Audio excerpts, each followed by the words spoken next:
हाय बच्चों, आज फिर आप लोग के बीच ट्वेल्थ फिजिक्स के इलेक्ट्रोस्टैटिक्स से कुछ इम्पोर्टेंट टॉपिक को डिस्कस करने जा रहे हैं। मैं आपका फ्रेंड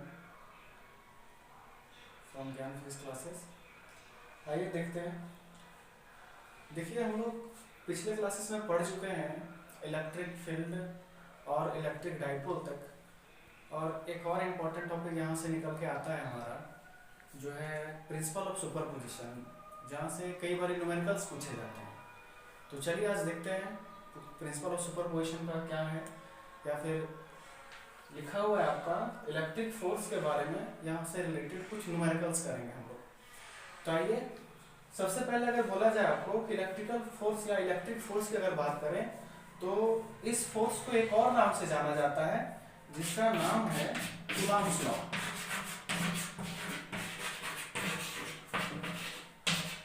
कूलॉम्स लॉ जब क्लासेस चल रही थी तो मैंने इसका डेरिवेशन भी करवाया है, इसका डेफिनेशन वगैरह अच्छे से करवाया है।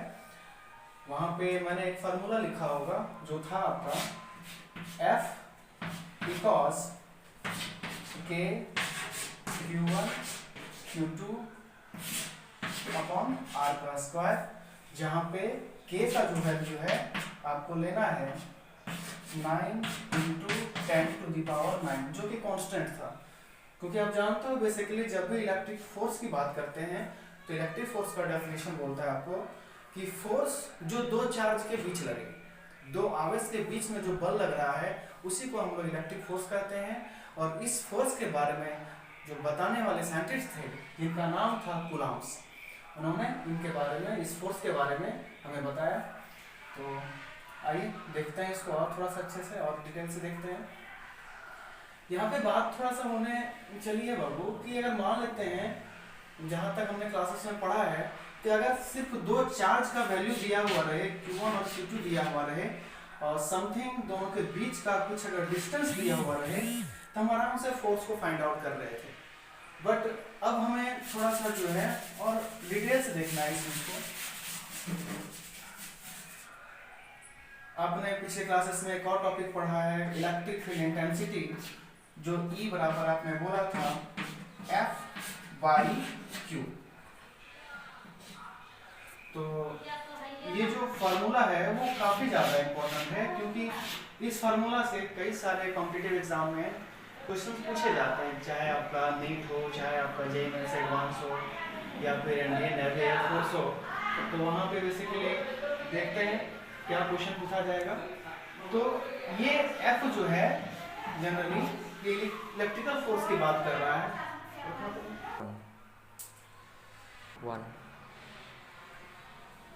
कैमरे के एडजस्टमेंट के चलते थोड़ा सा प्रॉब्लम आ रही है, तो आइए हम लोग कंटिन्यू करते हैं। तो बेसिकली मैं आपको बोल रहा था कि ये जो आपका इक्वेशन है, इस इक्वेशन से रिलेट करके कई बार कॉम्पिटिटिव एग्जाम में क्वेश्चन पूछे जाते हैं कि भाई आप इंटेंसिटी बता दो, यहाँ पे कोई एक पॉइंट पे या कोई जनरल पॉइंट पे या डाइपोल के आपका एक्सिस पे पूछ लिया जाता है या इक्विलेटरल पॉइंट पे पूछ लिया जाता है। तो बेसिकली यहाँ से हम एक ऐसे फार्मूले को डिजाइन करेंगे जहाँ पे आपको फोर्स की जरूरत नहीं पड़ेगी। तो आइए देखते हैं। आप ये इक्वेशन में देख रहे हो F इक्वल्स लिखा हुआ है K Q1 Q2 upon R का स्क्वायर, और यहाँ पे इंटेंसिटी इक्वल्स लिखा हुआ है F/Q। अगर हम इंटेंसिटी का एक और फार्मूला डिजाइन करना चाहते हैं तो E रहने दीजिए, F यहाँ है, F का वैल्यू, इस वैल्यू को हम जब पुट करेंगे तो आपको यहाँ मिलेगा K Q1 Q2 upon R का स्क्वायर। और ये जो Q का वैल्यू है, या तो ये आपका Q1 होगा या फिर आपका ये Q2 होगा, तो इसको हम एज ए Q1 ट्रीट करते हैं जो यूनिटी समझा जाता है, या फिर ऐसे भी ये सेपरेट हो जाएगा। तो आपके पास जो बचने वाला है सिर्फ और सिर्फ E equals K Q upon R का स्क्वायर।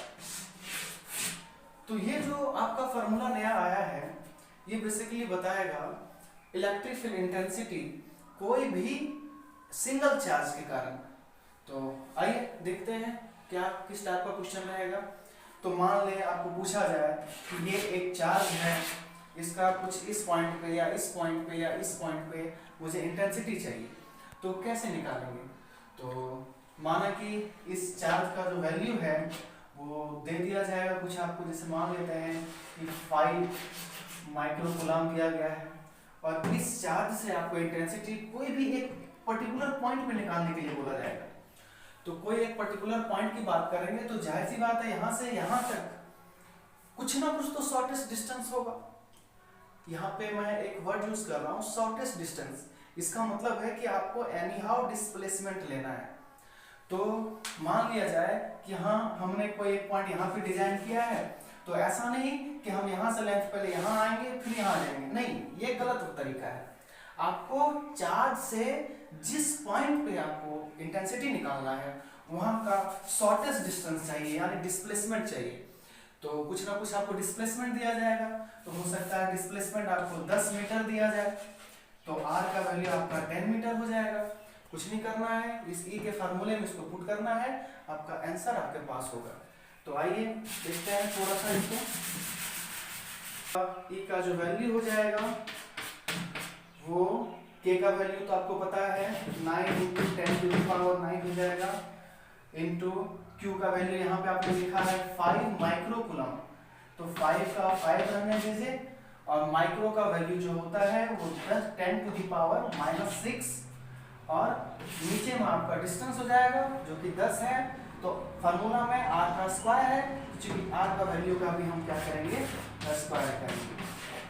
तो यहाँ से देखेंगे, यहाँ पे 2 जीरो था, तो ये 2 जीरो से ये 2 कैंसिल आउट हो जाएगा, तो आपके पास बच जाएगा 9 5 45 इंटू 10⁻, यहाँ पे 7 बचा हुआ था, 7 और 6 को जब कैलकुलेट करेंगे तो सिंगल और बचेगा पावर में आपका, यानी आपको 450।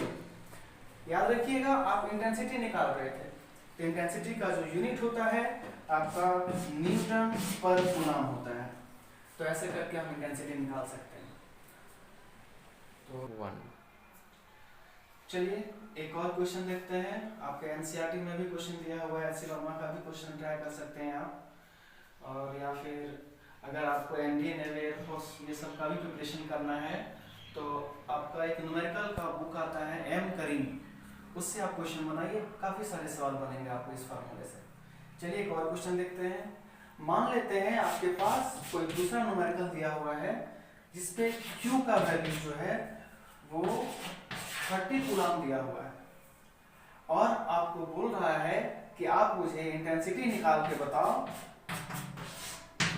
इस चार्ज से कितनी दूरी पर। तो R का वैल्यू भी अगर मान लेते हैं आपको दे दिया जाए, मान लेते हैं 30 सेंटीमीटर, तो कैसे निकालेंगे? तो सिंपल है, कुछ करना नहीं है आपको, जो भी फार्मूला आपके पास है इंटेंसिटी निकालने का।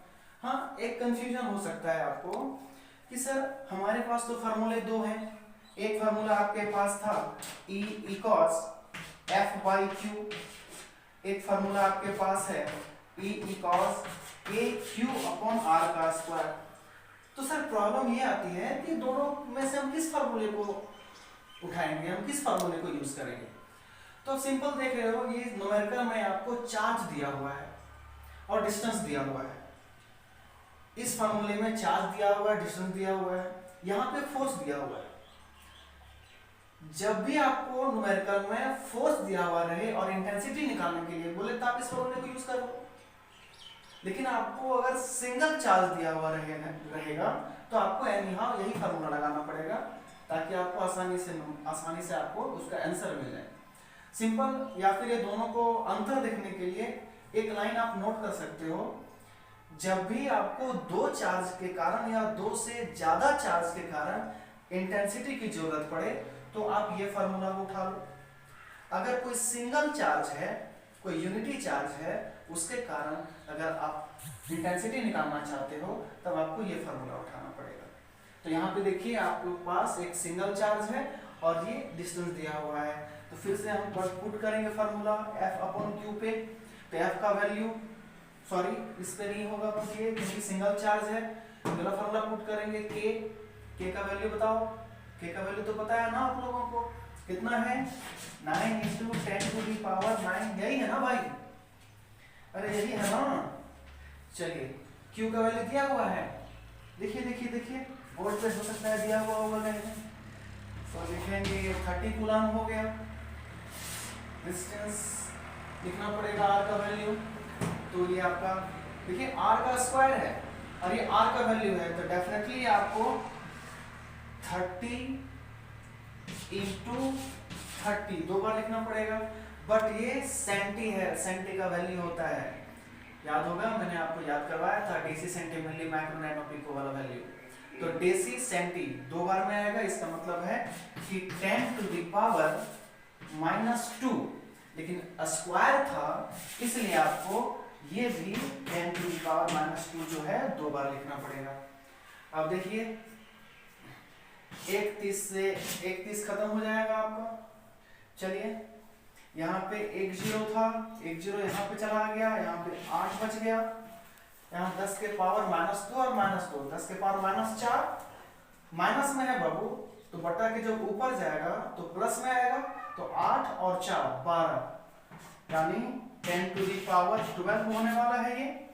और यहाँ पे बचा हुआ है आपका 9 और यहाँ पे बचा हुआ आपका 3, तो 3 3 जा 9, इसका मतलब है कि 3 × 10⁻12 न्यूटन पर कूलम। ऐसे आप बना सकते हो, ऐसे आप क्वेश्चन को कर सकते हो। एम करीब में ऐसे एग्जांपल दिए हुए हैं, आप लोग ट्राई कीजिएगा। अब बात करते हैं कि सर कॉम्पिटिटिव में किस प्रकार के सवाल पूछे जाते हैं। तो सिंपल है, आइए हम लोग देखते हैं। इसके बाद ले लीजिए आप लोग 1। हाँ, तो चलिए देखते हैं कॉम्पिटिटिव एग्जाम में कैसे सवाल पूछे जाते हैं इलेक्ट्रिकल इंटेंसिटी को लेकर के। मान लेते हैं आपको बोला जाए कि आपके पास कोई चार्ज है 50 कूलम का, और आपको जो इंटेंसिटी फाइंड आउट करना है, इंटेंसिटी जो निकालना है, इंटेंसिटी निकालना है, तो जाहिर सी बात है इंटेंसिटी का इक्वल्स व्हाट हम लिख सकते हैं, व्हाट, एंड किस पोजीशन पे निकालना है। आखिर ये बोल रहा है कि चार्ज जो दिया हुआ है, इस चार्ज का किस पोजीशन पे हमें इंटेंसिटी चाहिए। तो इसके लिए अगर मान लेते हैं आपको कोऑर्डिनेट सिस्टम दिया हुआ है, मान लेते हैं आपको 0 और 7 दिया हुआ है, 7 मीटर, तो ऐसे सवालों को कैसे हम लोग बनाएंगे। सिंपल है, ज्यादा दिमाग लगाने की जरूरत नहीं है। आपने पढ़ा होगा कोऑर्डिनेट सिस्टम। कोऑर्डिनेट सिस्टम में सबसे पहला जो पार्ट आता है वो x का वैल्यू माना जाता है, x एक्सिस का वैल्यू माना जाता है, और ये जो है वो y एक्सिस का वैल्यू माना जाता है। और ये चार्ज का जो पोजीशन है ये भी कुछ ना कुछ दिया हुआ रहेगा आपको। मान लेते हैं यहाँ पे ये 0 और 0 दिया हुआ है। जब 0 0 की बात कर रहा है तो आप लोग तो काफी इंटेलिजेंट बच्चे हो, ये ओरिजिन की बात कर रहा है, तो एक छोटा सा फिगर ड्रॉ करेंगे हम लोग। इसको बोलते हैं आप y एक्सिस, इसको बोलते हो आप x axis. This is your x dash, y and y dash. तो चलिए ये पोजीशन को लोकेट करना है हम लोग को। तो चार्ज कहाँ पे है, चार्ज तो ओरिजिन पे है। ओरिजिन इसका मतलब है कि चार्ज आपका इस पॉइंट को लोकेट कर रहा है। ध्यान दीजिएगा, बहुत ही इजी है बाबू। अब हो रहा है कि मुझे इंटेंसिटी चाहिए 0 और 7 कोऑर्डिनेट सिस्टम पे, यानी x का वैल्यू 0। अगर x का वैल्यू 0 है तो जाहिर सी बात है वो पॉइंट हमें जब भी मिलेगा वो y एक्सिस पे ही मिलेगा। तो y पे जाना कहां पे, तो देखो आप यहाँ पे +7 लिखा हुआ है, +7, इसका मतलब कि जाहिर सी बात है इस लाइन पे कहीं ना कहीं होगा। तो बोलेंगे कि मान लेते हैं ये जो वैल्यू है वो यहाँ पे निकालना है, यानी यहाँ का डिस्टेंस दिया हुआ 7 मीटर, यानी चार्ज से इस पॉइंट की दूरी आपको चाहिए, जो कि कितना दिया हुआ है 7 मीटर। इसका मतलब है कि ये r का वैल्यू हो गया। अब आराम से हम देखेंगे कि चार्ज है कितने, तो चार्ज है 1, और एक चार्ज के कारण फॉर्मूला क्या है इंटेंसिटी निकालने का, तो बोला जाएगा E equals kq upon r का स्क्वायर। चलिए आप लोग जल्दी से बताओगे k का वैल्यू क्या है, तो 9 × 10⁹, q का वैल्यू क्या है बाबू 50। चलिए नीचे आइए, r का स्क्वायर है फॉर्मूला में, तो r का वैल्यू क्या दिया हुआ है आपको 7 मीटर, तो 7 into 7, बस कैलकुलेट कर लीजिए, बस आसान है। ऐसे करके आप लोग कॉम्पिटिटिव एग्जाम में बैठ के बना सकते हैं क्वेश्चन को। लेवल हो गया। अगर सबसे टफ लेवल जो इसमें पूछा जाता है कॉम्पिटिटिव एग्जाम में, तो आपको बोलेगा कि मान लेते हैं चार्ज जो है कोई रूम का कोई एक कॉर्नर पे रखा हुआ है और उसका डायगोनल वाले कॉर्नर पे हमें इंटेंसिटी चाहिए, या फिर आपको बोलेगा कि चार्ज जो मेरा है उस रूम के सेंटर पे है, उसका कोई एक कॉर्नर पे हमें इंटेंसिटी चाहिए, तो जाहिर सी बात है हम यहाँ से भी इसका इंटेंसिटी निकाल सकते हैं। आपको इस क्वेश्चन में जो रूम का जो ज्योमेट्रिकल एरिया है वो आपको दिया हुआ रहेगा, ताकि आप वहाँ से लेंथ निकाल लो। इंटेंसिटी निकालने के लिए हमेशा दिमाग में रखना कि अगर सिंगल चार्ज देगा तो कोई ना कोई तरीका दिया हुआ रहेगा आपको डिस्टेंस निकालने का, क्योंकि जब तक डिस्टेंस और चार्ज नहीं आएगा आप इंटेंसिटी नहीं निकाल सकते। तो आप ऐसे करके क्वेश्चन को बना सकते हो। और